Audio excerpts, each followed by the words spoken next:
Anime Bleach Arc Thousand Year Blood War Core ketiga kini telah resmi berakhir. Kita berikan apresiasi lebih dulu buat para staff studio yang telah bekerja keras menyajikan tontonan dengan kualitas absolut cinema. Selain menyajikan kualitas animasi yang sangat megah dan memukau, di core ketiga kita juga diberikan fakta-fakta baru. Beberapa di antaranya ada yang berhasil menjawab keresahan kita selama ini, dan beberapa lainnya ada yang mendapat perlakuan berbeda dari manga untuk memperkuat isi kedalaman cerita. So, teman-teman, di sini kita telah merangkum 22 fakta baru yang dirasa penting selama core ketiga berjalan. Tanpa menunggu waktu lama, mari langsung saja kita masuk ke dalam ulasannya. Peran Uryu Ishida sebagai mata-mata semakin diperdalam. Kita tahu di dalam manga, peran Uryu sebagai mata-mata Quincy sangatlah minim. Dia tiba-tiba dipercaya oleh Yuhava tanpa alasan jelas dan hanya diperlihatkan sesaat untuk membuktikan kesetiaannya.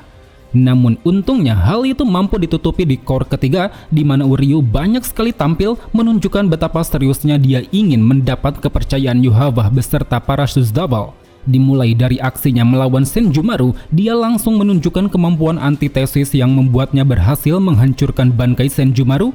Kemudian ketika bertarung melawan Ichigo, dengan menunjukkan peningkatan kekuatan, tanpa segan dia melubangi tubuh Ichigo dan menjatuhkannya dari istana utama. Begitu juga ketika bertarung melawan Renji, tanpa ragu dia menumbangkannya di istana Warwelt dengan cara menyerap semua kekuatannya. Semua aksinya ini tentu saja mendapat perhatian lebih para Shuzzable, yang mana hal itu pun semakin memperdalam akting Uryu dalam menutupi perannya sebagai mata-mata. Aktivasi Almighty terhubung dengan para Shuzzable. Fakta ini bisa dilihat pada episode 27, tepat ketika Yuhava mengaktifkan Almighty 2 pupil mata, para Shuzzable seakan terbebas dari penyegelan bangkai Senjumaru. Begitu juga ketika Almighty 3 pupil mata diaktifkan, Uryu yang terbebas dapat mengakses kemampuan Vollständig dan antitesis. Dari sana kita pun bisa menyimpulkan bahwa sepertinya aktivasi Almighty terhubung dengan kebangkitan Shuzzable, di mana dia mampu memboosting kekuatan mereka. Buktinya tak hanya Uryu yang terbebas, melainkan saat itu Yugram juga bebas dan memilih untuk mengamati pertarungan Uryu Ishida. Nyanyian dan tarian teknik Futentai Satsuryo. Pada episode 27, kita diperlihatkan pada perlakuan tambahan mengenai teknik Futentai Satsuryo yang dimiliki Ichibe. Jika di manga, teknik ini hanya dilakukan dengan merapalkan mantra dan meminum secangkir kegelapan, tapi di anime, hal itu disertai dengan sebuah tarian yang didasarkan pada lagu dari mantra tersebut. Adegan tambahan ini tentu memberi kesan mendalam, menunjukkan bahwa teknik ini begitu sakral karena memiliki efek yang luar biasa. Bagaimana tidak, target yang terjebak ke dalam wilayah kegelapan tidak akan bisa bergerak, bahkan nanti ketika tubuhnya diserap oleh kegelapan tersebut, mereka akan lenyap menuju kehampaan dan tidak akan sanggup lagi untuk bereinkarnasi. Di-revealnya identitas nama Soul King. Ini dia satu fakta yang sangat menarik di core ketiga. Dalam episode 28, kita ditunjukkan dengan nama Soul King yaitu Adneus. Entah apa arti dari nama ini, tapi sepertinya itu merujuk pada nama dewa, ketuhanan atau semacamnya. Dan sebenarnya nama Adneus sempat disebut Yuhava pada episode 25, namun karena penyebutannya muncul di dalam mantra Ausfahlen, banyak dari kita yang tidak menyadari hal itu. Beruntung nama ini pun diperjelas di episode 28, di saat Yuhava menjelaskan motif utamanya pada Ichigo, dia menyebut bahwa nama Soul King adalah Adneus. Dengan di-revealnya nama ini, tentu ada harapan besar jika latar belakang Soul King bisa dieksplor lebih jauh, siapa yang menciptakannya dan dari mana kekuatannya berasal secara di kehidupan pertama, tepatnya di dunia tunggal, bukan hanya dia saja yang sudah hidup. Motif kebencian Yuhava pada sistem 3 dunia semakin diperjelas. Tidak seperti Aizen, motif utama Yuhava sebagai villain sangat terasa ketika berada di dalam anime, terutama scene baru yang menyoroti penglihatan masa lalunya terhadap Soul King di episode 28. Di sana kita ditunjukkan dengan adanya satu indikasi bahwa Yuhava adalah anak dari Soul King. Dia yang saat itu melihat sendiri pengorbanannya tiba-tiba masuk ke dalam siklus kehidupan dan kematian setelah Soul King membagi ketiga dunia. Dan lewat penglihatannya inilah Yuhava meyakini bahwa penyebab utama dirinya dan bangsa Quincy terbuang dari sistem 3 dunia adalah karena kehendak Soul King. Bagaimana bisa dia yang padahal memiliki kemahakuasaan rela berkorban dan menelantarkan anak-anaknya? Atas dasar itulah Yuhava menaruh kebencian pada Soul King dan ingin membunuhnya demi merebut kembali kehidupan bangsa Quincy. Dia pun berniat akan mengembalikan ketiga dunia menjadi satu dunia. Hanya seorang hibrida saja yang bisa menghancurkan segel Soul King. Fakta baru ini juga dimuat di dalam episode 28, yang mana hal itu pun semakin mempertebal tentang alasan kenapa Yuhava tidak langsung membunuh Soul King. Di sini diperjelas bahwa tujuannya bukan hanya sekedar ingin menjatuhkan mental Ichigo, melainkan ada tujuan tersembunyi yang selama ini Yuhava tunggu. Itu adalah sebuah kenyataan bahwa segel Soul King hanya bisa dihancurkan oleh seorang hibrida, di mana dia memiliki kekuatan Quincy, manusia, Shinigami, Fullbring, dan juga Hollow. Di-revealnya Full Standing Uryu Ishida. Setelah sekian lama menunggu, di episode 30 kita akhirnya ditunjukkan dengan Full Standing milik Uryu, yang mana bentuk dari Full Standing-nya terbilang simple. Dia memiliki beberapa aksesoris bulu anak panah, baik yang terletak di tangan, kaki, sayap maupun pada senjata utamanya. Tak hanya soal bentuk, dalam mode ini kita juga diperlihatkan pada peningkatan kekuatan Uryu Ishida, terutama kemampuannya dalam menyerap Reishi kini menjadi lebih besar berkat aktivasi teknik Slave Ray. Begitu juga kemampuannya dalam menggunakan Healing Veil kini bisa menjadi lebih leluasa karena anak panahnya dapat dikendalikan kemanapun dia mau. Selain itu, di sini Uryu juga mendapat berbagai teknik baru yang sangat hebat, seperti teknik Reishi Cage, menciptakan kandang Reishi untuk menjebak lawan dan meledakkannya dari dalam. Teknik Stand Stab menggabungkan semua bulu anak panah Reishi untuk melancarkan satu tembakan secara terpusat, dan juga teknik Feather Swinger meluncurkan 5 sulur bulu panah untuk mengurung target dan melenyapkan semua kekuatannya. Mimihagi tidak diserap oleh Yuhava. Fakta satu ini tentu sangat berbeda dari manga, karena di manga dijelaskan bahwa Yuhava menyerap Mimihagi bersamaan dengan tubuh Soul King. Dan dalam animenya, di episode 30, Yuhava hanya menyingkirkan Mimihagi dari hadapannya. Tanpa menyerapnya seperti di manga, dia hanya menyerap tubuh Soul King untuk menciptakan istana Warwell. Hal itu pun dibuktikan dari bagaimana Mimihagi dan tubuh Ukitake masih ada sampai core ketiga berakhir, sangat berbeda jauh dari manga, di mana tubuh Ukitake diperlihatkan sudah tumbang sebelum istana Warwell diciptakan.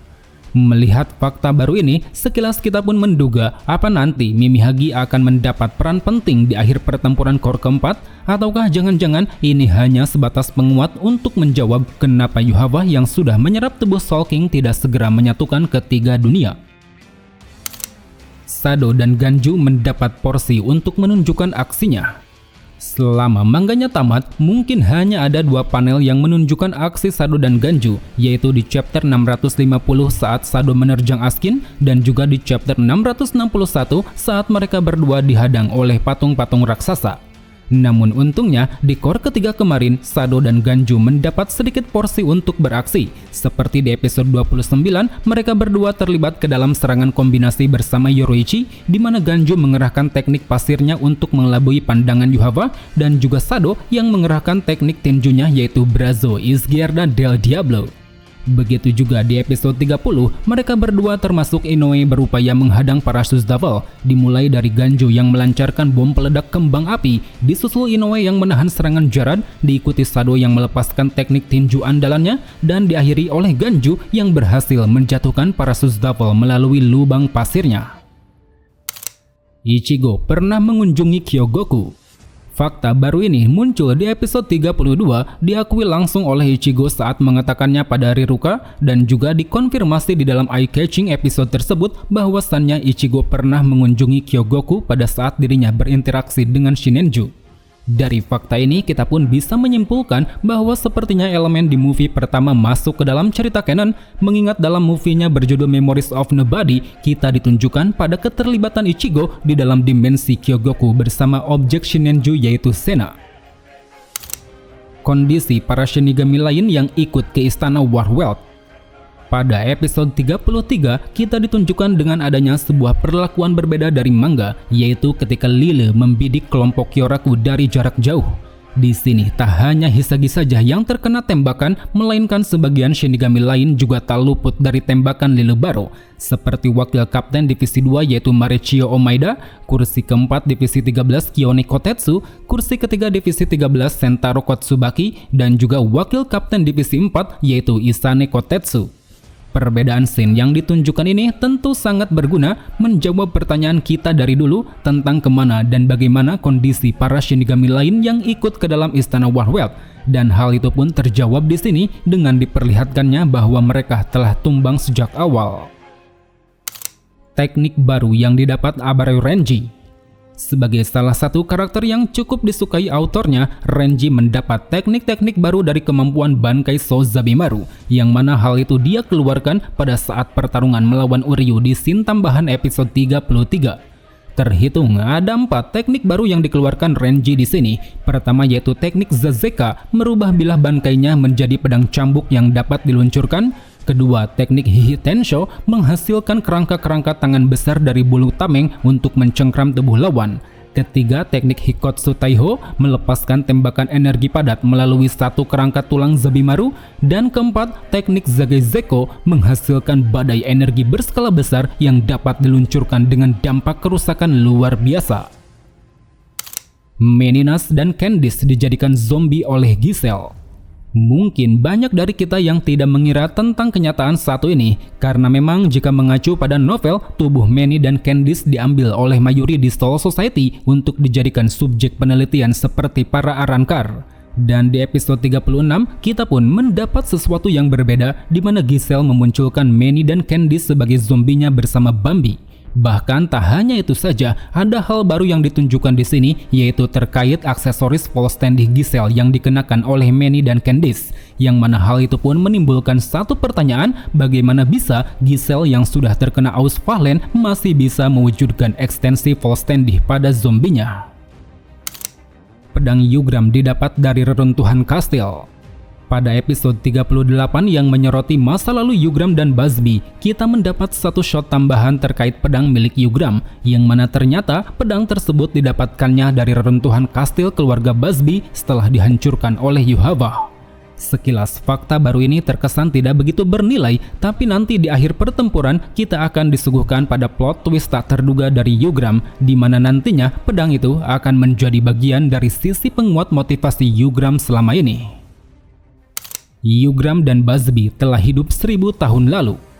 Fakta ini berdasar pada episode 38, tepatnya ketika Yuhava diperlihatkan masih memiliki Almighty di masa lalu Busby dan Yugram. Karena memang mengacu pada scene tambahan di core kedua, dijelaskan bahwa Almighty Yuhava disegel sebelum bertempur melawan Gotei 13 generasi pertama. Dan itu artinya baik Yugram maupun Busby telah hidup 1000 tahun lalu sebelum pertempurannya dimulai. Untuk alasan terkait kenapa Yugram dan Busby tidak menua sebenarnya masih tanda tanya, tapi kalau boleh berasumsi itu mungkin disebabkan adanya perbedaan waktu di dalam dimensi Vandenreich, mungkin lebih lambat daripada Soul Society yang membuat mereka tampak awet muda bila dibanding Yamamoto. Shinji Hirako sangat ahli dalam menggunakan Kido. Fakta ini sebenarnya lebih dulu dijawab oleh Tite Kubo dalam Q&A-nya, di mana dia menyebut bahwa Hirako sangat pandai dalam menguasai Kido, meskipun di antara jenis Kido hanya teknik Kaido atau penyembuhan saja yang tidak bisa dia kuasai.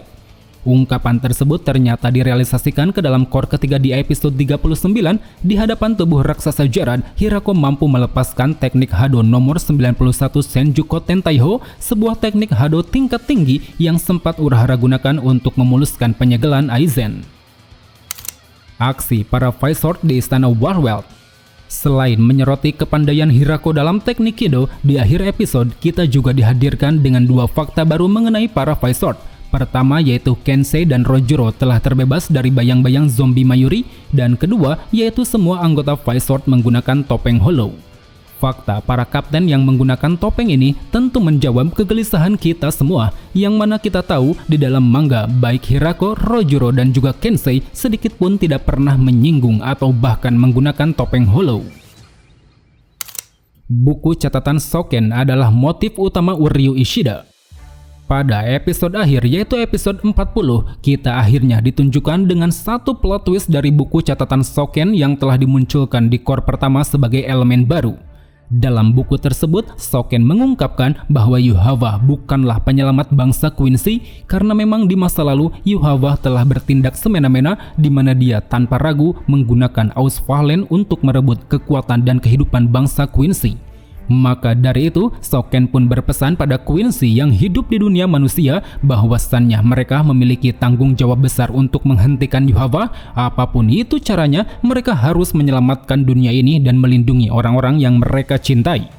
Uryu Ishida sebagai cucu kesayangan Soken tentu menjadikan pesan ini sebagai motif utama, yang mana hal itu dia lakukan dengan cara mendekati Yuhava dan bergabung ke dalam pasukannya, meskipun itu berarti dirinya harus berkhianat pada teman-temannya sendiri.